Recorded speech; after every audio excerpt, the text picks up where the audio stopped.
Alrighty, by request, we're going to be reviewing the 1956 Invasion of the Body Snatchers, based on the Body Snatchers by Jack Finley. It normalized the idea of pod people. Basically, the general premise of the movie is that an extraterrestrial force comes down to Earth, and these weird giant pea pod things, these plants hatch, replace people, and while they're sleeping take their minds and basically turn everybody into emotionless drones. And yeah, that's the general consensus of the movie. Main character, Dr. Miles Bennell, played by Kevin McCarthy, is retelling his story through the majority of the film. He's caught by cops, and everybody thinks he's absolutely craving mad. The end of the movie, they kind of figure out, oh, he might be onto something, and they mount some kind of defense against all this stuff. Also, you've got the character Becky Driscoll, played by Dana Winter, which fantastic reason to watch the movie by itself. She is fantastic, and she looks awesome. You've also got Jack Balisi, played by King Donovan. King Donovan. And then you've got Theodora, or Teddy Balisi, who is Jack's wife, played by Carolyn Jones. There's the characters going along with that.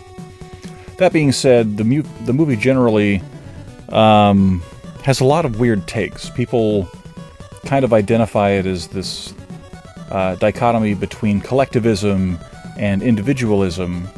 And there have been a lot of people that thought that this was kind of a political allegory for either McCarthyism or an anti-communist propaganda piece. But the actual original creators were like, no, that wasn't our intention. We're just trying to make a good movie.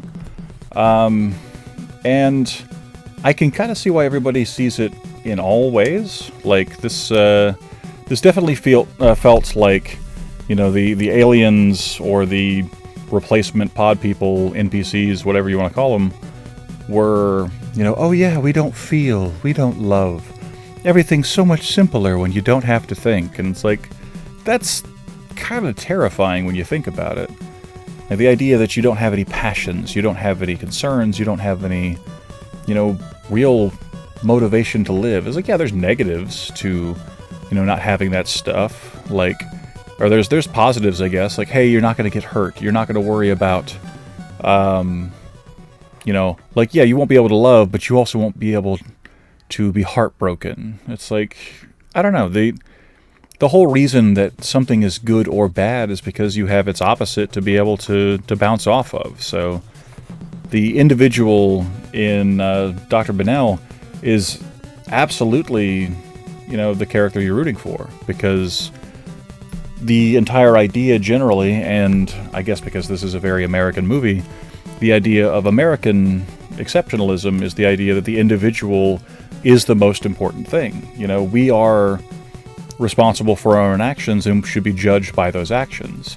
And a collectivist idea, no matter how that takes form, is a very bad thing generally. So, you know, it's okay that, you know, sometimes people, you take a group, you take sides, whatever, but at the end of the day, we are an individual.